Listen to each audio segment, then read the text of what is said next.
Dobra, kolektor siedzi tak, to jest wyjście z wydechu. Jest lepiej, poprzednio zrobiłem to, celowało mi w ten drążek. Wygląda to tak, wszystko się tu pomieściło.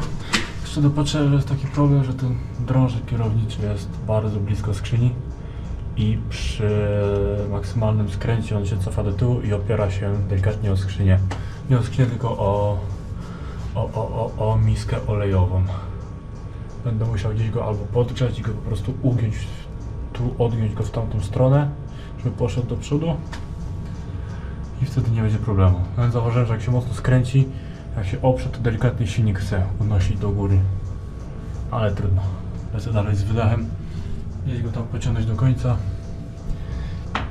I jeszcze muszę, tutaj zrobić to. Stabilizator. Tu będzie zapierał się, że delikatnie podszlifuję sobie tą miskę. I tu zrobię po prostu na takich tulejkach, dystansach. Odsunę go lekko, żeby został i pracował i działało to jak. Zobaczymy, czy będzie działać, jak nie, to go wyrzucę. Tak wygląda wydech. Tu jest włączony, siatka i sobie do końca jest połączony z oryginalnym wydechem z Poloneza. Już tu siatka jest rozwalona, aż trochę nie pojeździłem. A tu takie coś, miałem lekkie problemy z przegrzewaniem. Mówię, sprawdzę termostat, a on tu tak trochę się rozsypał. Trzeba go wyrzucić i jazda dalej testować.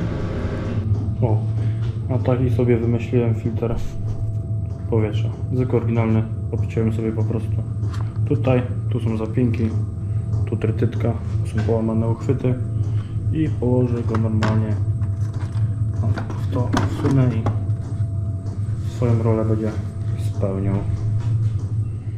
No, to od ostatniego razu nic się nie zmieniło, poza tym, że dołożyłem czujnik temperatury, oryginalny z Poloneza.